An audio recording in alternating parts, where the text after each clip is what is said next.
Hello, it's another Saturday, and we are back with an episode of Travel, Explore, Celebrate Life by Veena World.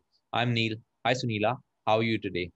Hi, Neil. I'm really good and so happy to be speaking here. Awesome. So, it's a sweet morning, it's a sweet weekend, and we are going to discuss something about sweets. So, let's discuss desserts of the world. Sweets are something that, we now often have at the end of a meal, but back in the day, people used to have sweets or sugar as a palate cleanser between courses. So between an appetizer and a main, or between like a soup and an appetizer, just to clean your palate and just to be ready for the next course that is coming in. That's what sweets used to be used for. But then desserts are an industry in itself. And every now and then, if you want to celebrate something, we always go to something that is sweet in nature, that is something that like ends a meal. So that's why we're going to talk about desserts from different parts of the world.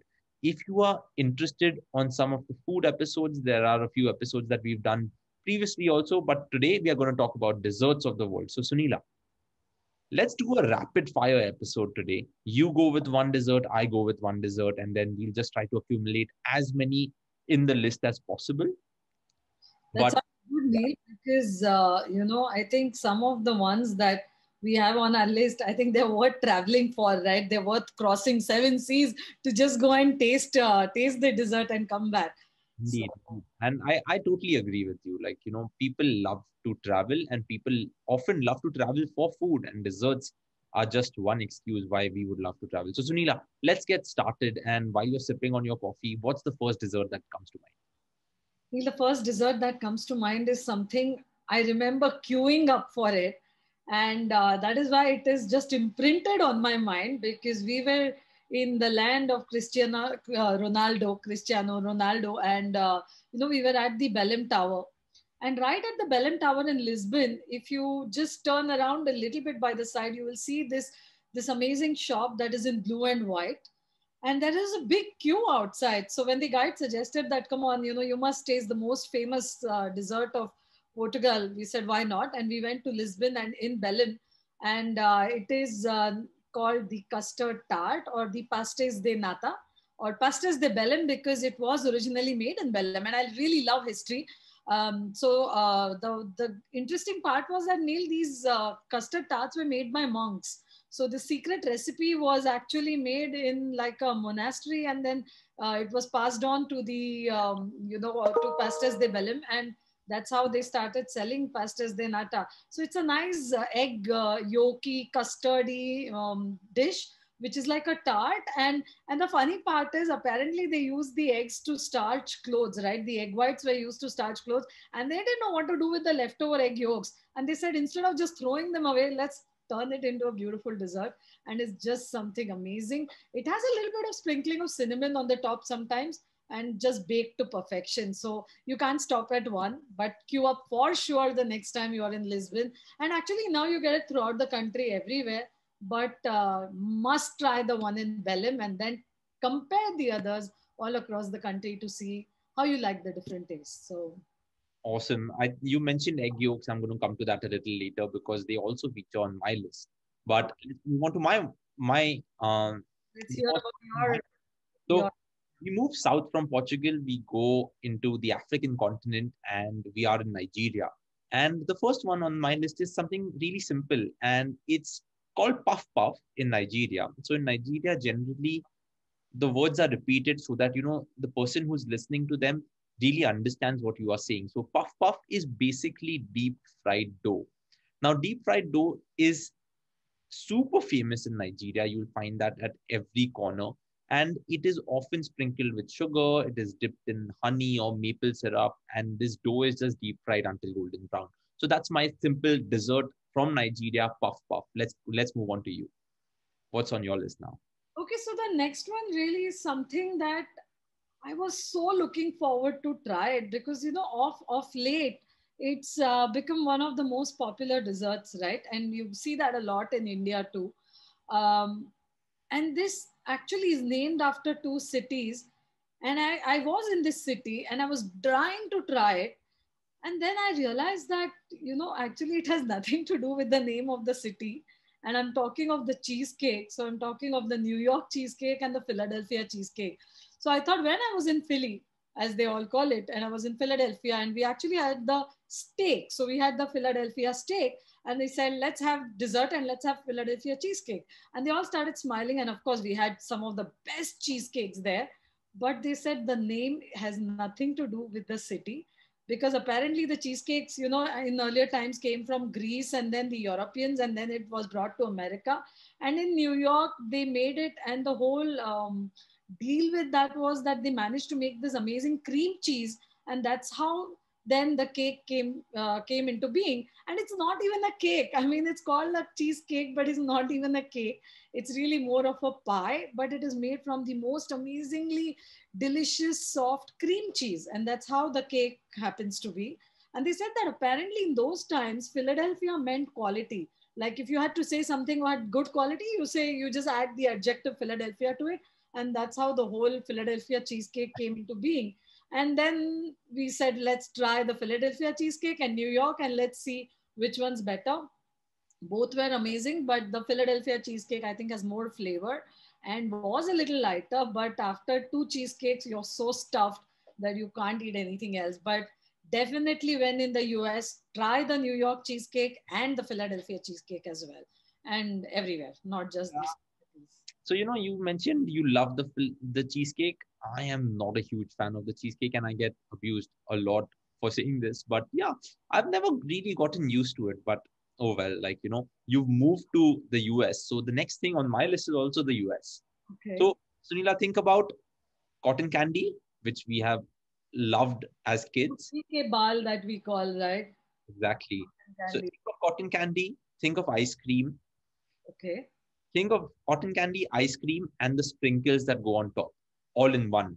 So the next one on my list, of course, I'm going to go offbeat, right, is cotton candy burrito.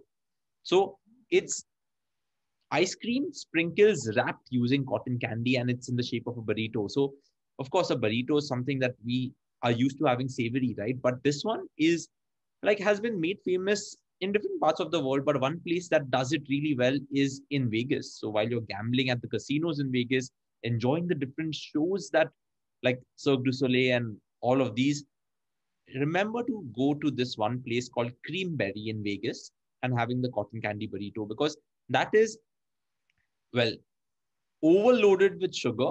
It's going to keep you up. You're going to get that sugar rush, but definitely try that. So that's the next one on my list. So we are in the US now. Where to next? I think let's go back to Europe. And coming to Europe, one of my favorite places in Europe has a lot to do with the sound of music. And I'm talking of Austria. I just love the country and its beautiful lakes and beautiful, countryside. It's just so stunning. But there is something here which is till date secretly guarded in a safe, and that is the recipe for the Sacher tort. So when I was in Austria at the Hotel Sacher, and this is one of the must-do things when you're there, then definitely go to Hotel Sacher and taste what is known as the Sacher tort. Because the Sacher tort is this, it's quite sweet, of course, it's a dessert, but it's this delicious chocolate cake, and it's so rich in its flavors.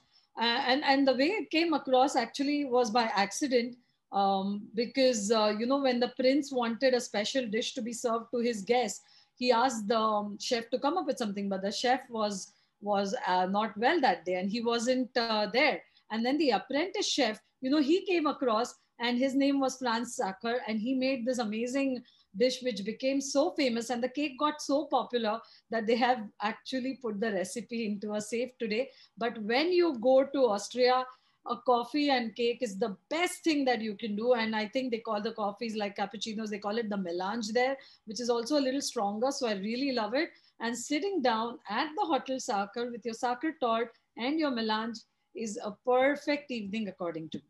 So that's my next one. Awesome. And the fact that you mentioned that it's in a safe reminded me of Coca-Cola, because the secret has been in a safe. KFC, that also had been in a safe for the longest time, the marinade for that Kentucky Fried Chicken. But let's come back here. So from Europe, I think my next one takes us to Tokyo. And, so Tokyo, one of my favorite cities in the world, you have to go to a place called Dominic Ansel Bakery, and you have to have the watermelon soft serve there. So, Srinila, these are three things: watermelon, lime, and sugar. So, a soft serve, as it's generally called, is made out of fresh watermelon juice, and it's called watermelon, the soft serve. And what this is that instead of getting it in a cone, right, you have a slice of watermelon which has a hollow thing in the middle, and that's where you get the soft serve. And it the soft serve comes with seeds which are actually dark chocolate. So it is made of watermelon juice, it is made of lime juice and sugar, and it is now famous all over the world. But the first time it was launched was in Tokyo at this place called Dominic Ansel Bakery in 2017. But that's on my list because as we are going through the world, somewhere we are seeing cotton candy, somewhere we are going to something that is coffee inspired desserts. But this is something really different. The cone makes it unique. And if you go onto YouTube, you'll probably find a lot of videos of what is called a watermelon. That is the watermelon soft serve. So we are in Tokyo now. Next up, over to you. I do have something from Japan as well, but I'm going to come to it a little later. And I really can't wait to go and try this in Tokyo the next time. So, watermelon soft serve is now on my list too. But now I think I'm going to speak of one dessert, which is one of the best souvenirs that I think you can buy. So if you're transiting the airports through Turkey or Greece, then you must definitely do this because I've gone crazy on Istanbul airport just shopping for boxes and boxes of this. And my nephew Raj was so crazy about it that he could finish the entire box at one time, right? And I'm talking of the baklava, which is a traditional pastry dessert. So it's the filo pastry and it's filled with sugary syrup. It's got nuts in it. I personally can't have more than one, or I can have maybe half because it is, I think it's the sweetest dessert, maybe other than a gulab jamun that I've had. Because along with being sweet pastry, it also has sweet syrup into it. But yes, was discovered at the time of the Ottoman Empire, and you see it all across Turkey, Greece, Cyprus, and all those Mediterranean areas. But there are many flavors in that too. So you have the pista one, you have the dry fruit one, you have different baklavas, and all are amazing. They are kind of similar to some Indian desserts that we make during Diwali, I would say, but it's so delicious. And you have to have it the freshest ones. But even sometimes when you are, Istanbul airport is kind of like a good airport, right? You do transit it quite a bit, and I think we discussed about this also, that it's one of the really nice airports and you can spend a lot of time shopping. So leave some space in your luggage, because when you're in transit or even when you're visiting Turkey, you will come back with boxes and boxes of baklava for everybody back home, and everyone's always happy. So it is a crowd pleaser for sure. Yeah, there's some baklava in the fridge right now, but it's not come from Turkey. It's come from a local place over here. And you mentioned that, we have many places in India that do it now. So it's become a world dessert. But yes, if you want to really have it, visit Turkey. I guess for the next one, we have to take a break from sweets and we have to go to Scotland. We have to go to Glasgow. And this one is slightly unique. You have to be 18 to try this dessert. They started serving it in Glasgow a few years ago. It is known as the world's spiciest ice cream. Wow. They started serving it at the Aldwych Cafe and Ice Cream Parlor in Glasgow, in Sweden. And like I said, you have to be 18. This ice cream is actually made of the world's hottest chili pepper, that is the Carolina Reaper, and is called Devil's Breath. So, world's spiciest ice cream. I have seen videos on YouTube of people trying to have this, and they just struggle. So, make sure, because this is an ice cream parlor, you have something sweet next to you, because when you try this world's spiciest ice cream, you are going to be running for water or milk just to, you know, get get rid of the numbness that the chili is going to, cause you. So this is my thing: world's spiciest ice cream at the Aldwych Cafe and Ice Cream in Glasgow, in Scotland. You have to be 18 to try it, so try it at your own risk. So this is my next one. At 18, I was wondering if they put in some whiskey into it Scotland is famous for the whiskey trail, and so much of whiskey happens there. So I was just wondering whether they spike your ice cream like they spike the drinks or something. Apparently, it's super spicy, so that's why I think they have that thing. But we, Wow, like, don't know. crazy. Okay, next on my list is also an ice cream, but I've seen that people either love it or hate it. And I did recommend this to a few people, and they came back cursing me, but I actually really enjoyed it. And I'm going to go back to Japan because I'm speaking of the matcha ice cream or the green tea ice cream, as they call it.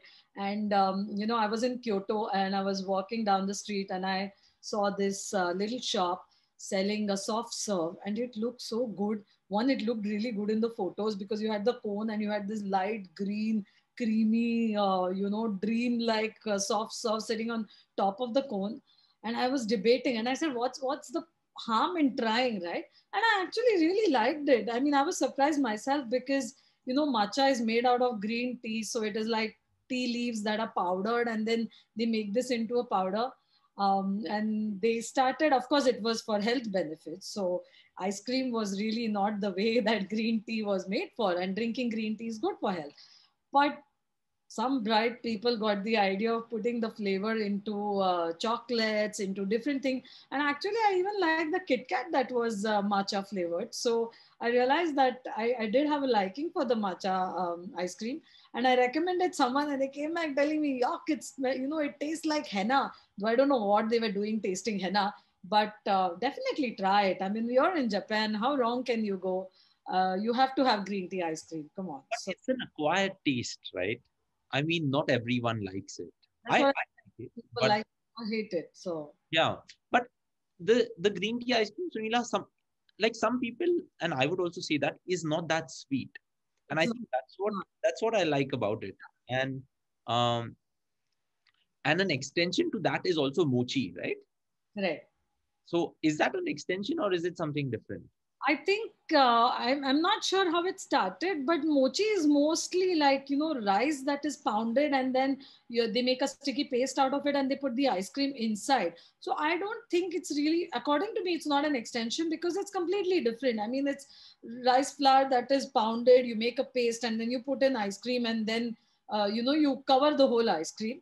Whereas matcha is really just a flavor, right? It's just a green tea flavored ice cream, and it's not that sweet. So some people are a little shocked when they have it that this is not ice cream, but I loved it. Speaking of mochi, if you really want to witness them pounding the mochi in the right way, and if you're in Japan, you have to go to a restaurant type which is called a robataya.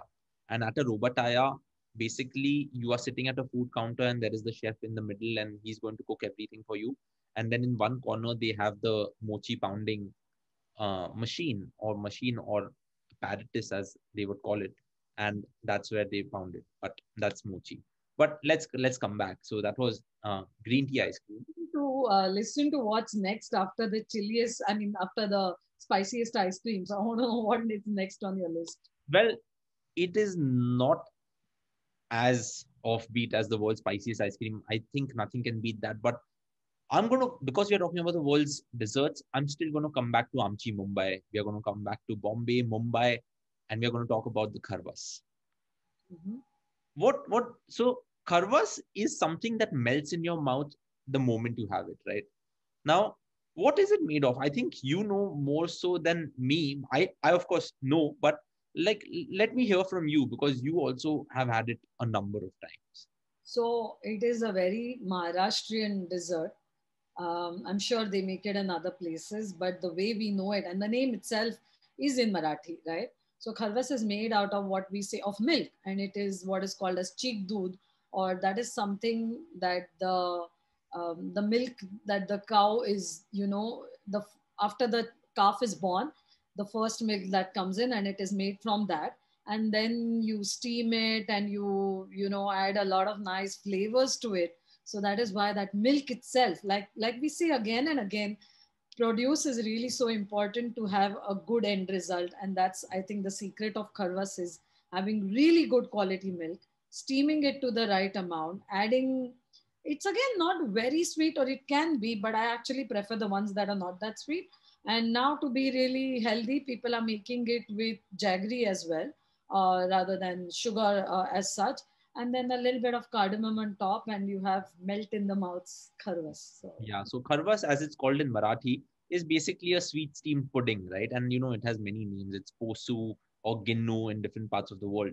But yeah, it is quite unique. And one of the good things, like you mentioned, is now that people have started making it with jaggery and everything, it packs in a lot of nutrition. So if you like sweets, if you like desserts, and if you really want to be healthy too, kharvas is the thing to go for when you're in Mumbai or when you're in Maharashtra. And there's quite a few places that have been making great kharvas. There are a few of the Veena World tour managers who have businesses that make kharvas and deliver to your home. So that's kharvas. Over to you, Sunila. What's next?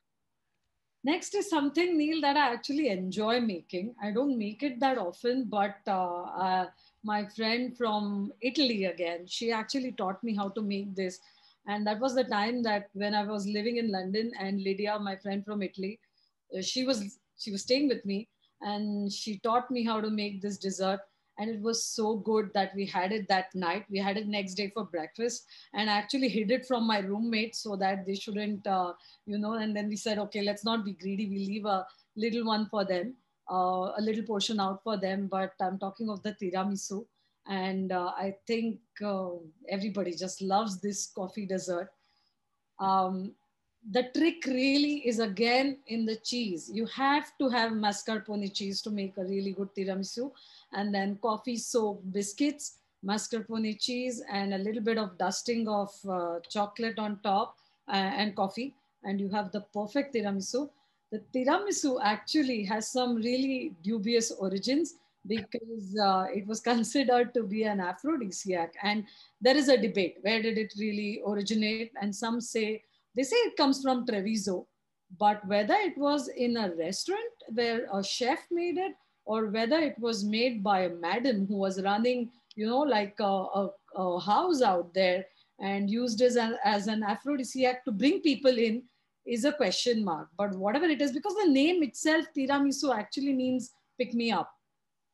And they also say that they used it for people who were lacking energy. So I'm sure all that coffee and all that cheese and the sweetness and the delicious texture really is a pick me up. So when you're feeling low, go have a tiramisu, and you can have it in India too, but Italy is the best. And yes, I really enjoy making it as well. So I think in Mumbai, the tiramisu that I have tried, I think Americano does a great job. So Mumbai Americano does, I think, the best tiramisu in my opinion. So let's move on. You spoke of egg yolks at the start. I'm going to go to LA in the US, and I'm going to talk about candied egg yolks. So we are all used to having runny egg yolk, having the omelette, having all of these.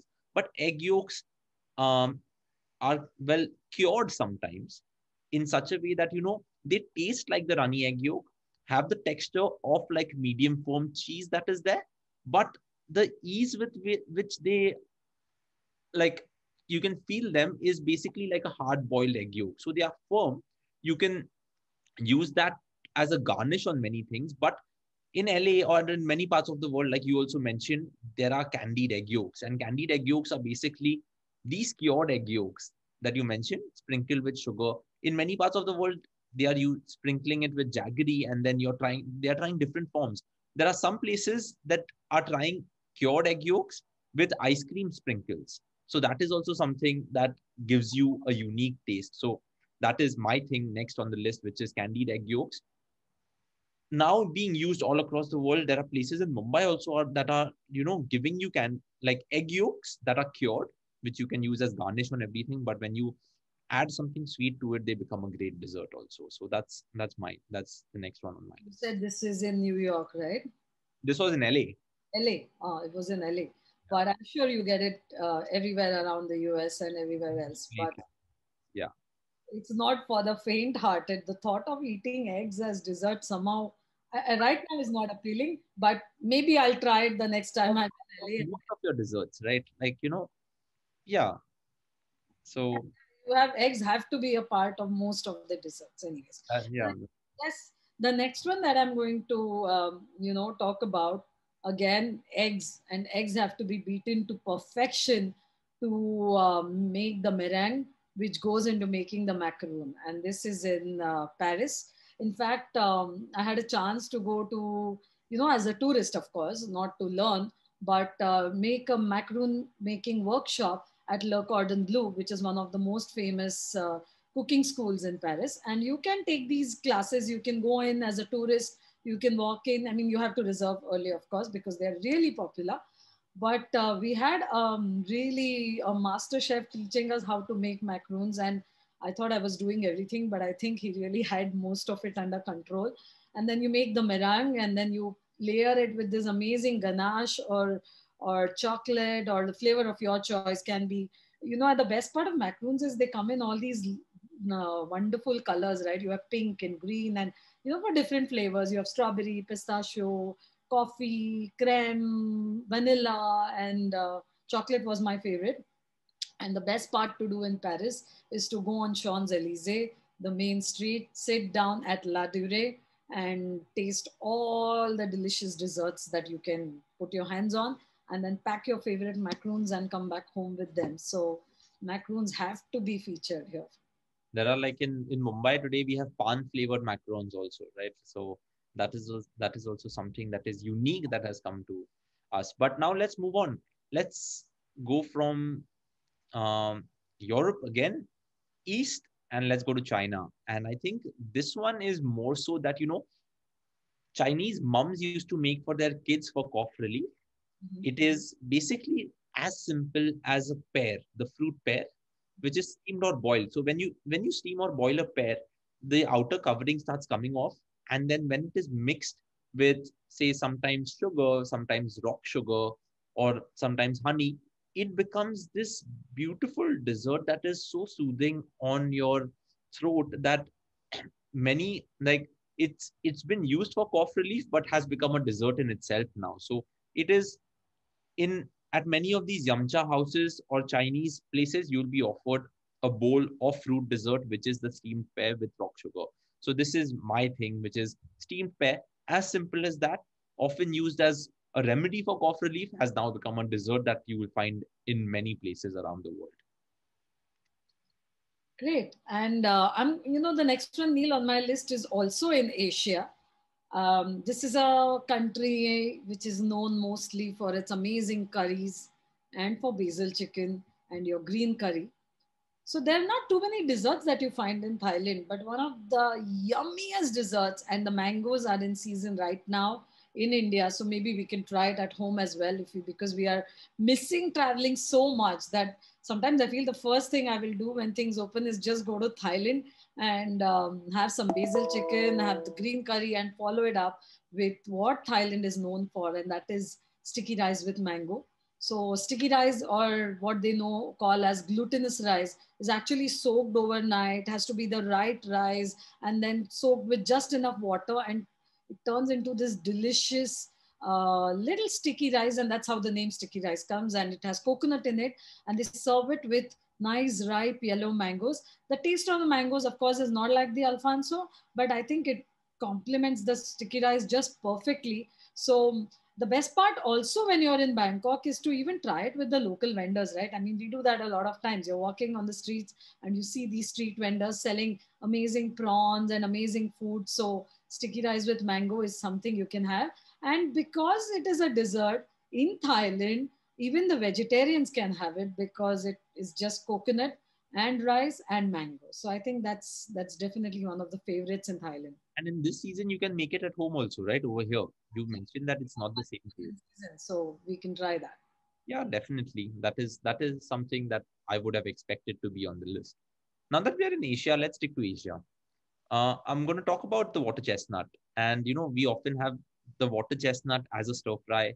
We often have water chestnuts by themselves. But something that is still, well, I'm going to stick to China. So that is famous in China and generally at the dumpling meals that we have is the water chestnut cake. So what is the water chestnut cake? So again, this this came about with Chinese housewives making it during Chinese New Year to celebrate Chinese New Year. And there is also another Chinese cake which is called the radish cake, right?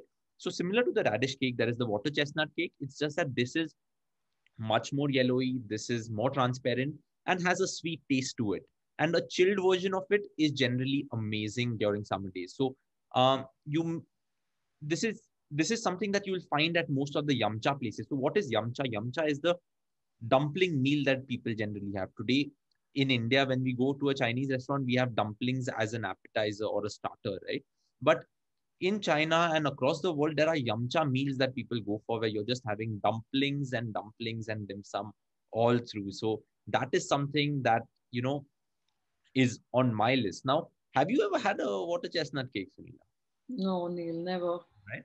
I I I gonna be have a long time I reach China, so I would love to hear from you. Have you had it? Yeah, I've had it because I've done a lot of the dumpling meats, and a good dessert and a fairly light dessert is the water chestnut cake as compared to the other desserts that can be quite heavy because you're already loading yourself on so many dumplings. You're already doing all of these things. So that is something that I have had a fair few times, I would say. I think some of the Chinese restaurants in India should really look at that, because typically after a Chinese meal, you are left with either date pancakes or a honey glazed noodles, right? That's all I with think ice cream. So time that the honey glazed noodles with vanilla ice cream exit the menu because they are everywhere and newer ones should start coming in. So yeah. yeah, it was like either this or that. So this is something new. Yeah. Okay, so next on my list is something, again, I'm going back to Italy because Italy just has some of the best desserts ever, I think so. And this is something you see everywhere, not just in Italy now, you see it all around the place. But the best one I've tasted is in Italy, and I'm talking of the gelato. I know a lot of people will say, oh, that's just an ice cream. No, it is not just an ice cream, because an ice cream can be an ice cream, it can be a gelato, or it can be a sorbet. Sorbets, of course, are the lighter version, which are more like sherbets, and that's how the word sorbet comes. I'm not a very big fan of sorbets, but sorbets are a great palate cleanser, and they use it generally between meals. But I remember I was in Florence with a few friends, and just when you go around the Duomo, and then we walked down this small street, and there was this gelateria called Grom. And we had one scoop, and we said, oh my God, this is so amazing. Because otherwise, what happens in Italy is when you go to the tourist places, you often see these ice cream parlors with brightly colored ice cream. And you know that something's wrong, because pistachio, this green, is it really pistachio? I don't think so. So we said, let's just skip all the tourist traps and let's go a little behind. So often one tip here really is to find the best places. Don't just stick to the center or the main area. Walk a little bit inside, walk everywhere. That's the best way to know a city. And take the lanes that are just hidden off the main area, and you will find something which is like a hidden treasure. And for me, it was Grom. It was so good that we had to go back and have it again in the evening. We said, we just have to go back and have it. And the best part is now, Neil, you know that we can arrange gelato hopping tours. I mean, instead of going monuments, and seeing monuments all the time, you can go enjoy a tour where you actually go from one gelateria to the other, tasting different types of gelatos. So just go on an empty stomach and have a beautiful evening, because typically we've seen, like children need something more than just a big monument to look at. And I think this is the best thing to do when you're out there with your family. Go on the gelato hopping tour, taste the different kinds of ice cream, because gelatos are less fat and they are churned very slowly. So they're made in a traditional way, and that's why I think they're even better than ice cream, and they are richly textured. You can see I'm so passionate about them. And you can ask for them like in Italian style. You either ask it in a cono or a copa, so you know whether you want it in a cone or a cup, and enjoy your gelato. So along with gelato, you can even actually learn how to make it, or you can go on a wine tasting tour, gelato hopping tours. Italy is just full of amazing food experiences. And when you're touring, make the most of it. Make sure that you're out there tasting your gelatos. Yeah, the fact that you can talk so much about gelato tells you that it's so famous around the world. And the fact that you mentioned that avoid the tourist traps, that is a very apt point, and that is something that I covered on my other podcast, that is 5 Minute Travel Tips with Neil Patil last week, where tourist traps are something that if you find too many people at a restaurant in the city center, it may not necessarily mean that, it's the best place. It's just convenient, right? So that's there. Okay. So Sunila, the next one on my list is something in South Africa. We go south of Italy and we go to the African continent and we go to South Africa, and I'm going to talk about the Malva pudding. Now, the Malva pudding is a traditional South African dessert. It is a it consists of a pudding base that is covered in like creamy sweet sauce made from water, cream, vanilla, butter, and sugar. And then on top of the pudding base is the actual pudding, which is made from butter, sugar, eggs, apricot jam, milk, flour, and salt. Now, the combination of these is something that is truly unique, and it's very much South African.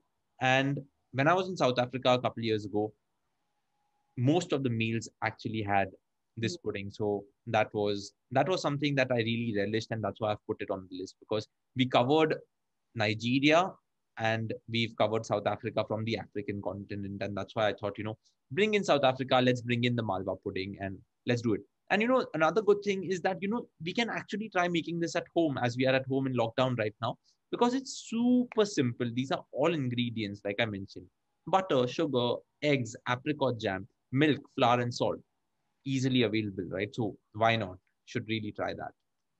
And I will agree, Neil, because whenever I'm in South Africa, I've had the Malva pudding, and it is really, I think it's one of those comfort foods, like heartwarming desserts. Super easy to make, but with the right consistency, really tasty. So definitely, I think let's try making it at home as well. That brings us, actually, it brings me to the last one on my list for today. Um, it's really simple. It's actually something kids can make, and kids do make it. It's that simple, but it's so American.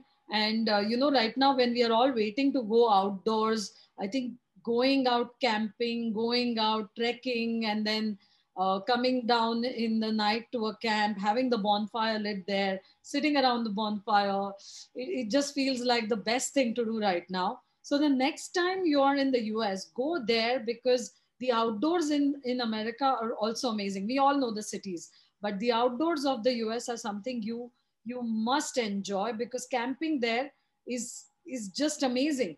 So I'm talking of something that Girl Scouts actually brought this about, and it's called s'mores. So I was in Lake Tahoe, and Lake Tahoe is, borders Nevada and California both.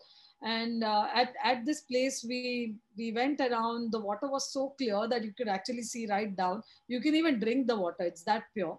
And after an entire day of walking around, and you can ski there. So when I went, the snow was just there, and we looked around and we came down, and we had the bonfire lit. And then close to it, I saw some what they call as graham crackers and chocolates and marshmallows. And I said, what are we doing?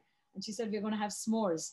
And so what you basically do is break the graham cracker, if it's a big one, layer it up with some chocolate, and put a marshmallow inside, make a sandwich out of it, and then roast this over the bonfire. Wait till the marshmallow becomes this amazing gooey, liquidy thing, and which binds the entire thing together. And that's your s'more for you. So they say Girl Scouts really created this, and they probably said, let's have some more, some more, some more, and some more became a s'more. And that's the way it was. So the first time I tasted it, I loved it. It made me feel like a child again, but definitely something to do when you go out in the outdoors.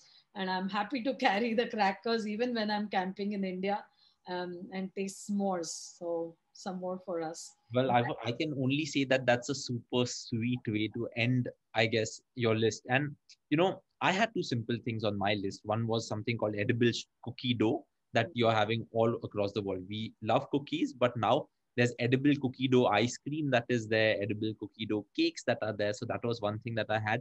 And then the other one was something called apple fries that you get at theme parks all across the US.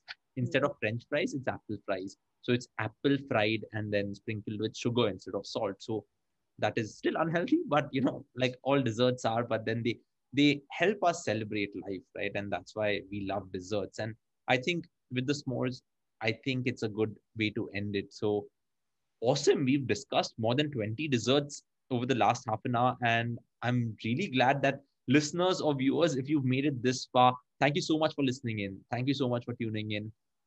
We will see you next week with more things. But until then, have a sweet day. Have a sweet week and take care of yourselves and stay safe. Thank you very much and continue celebrating life. Goodbye.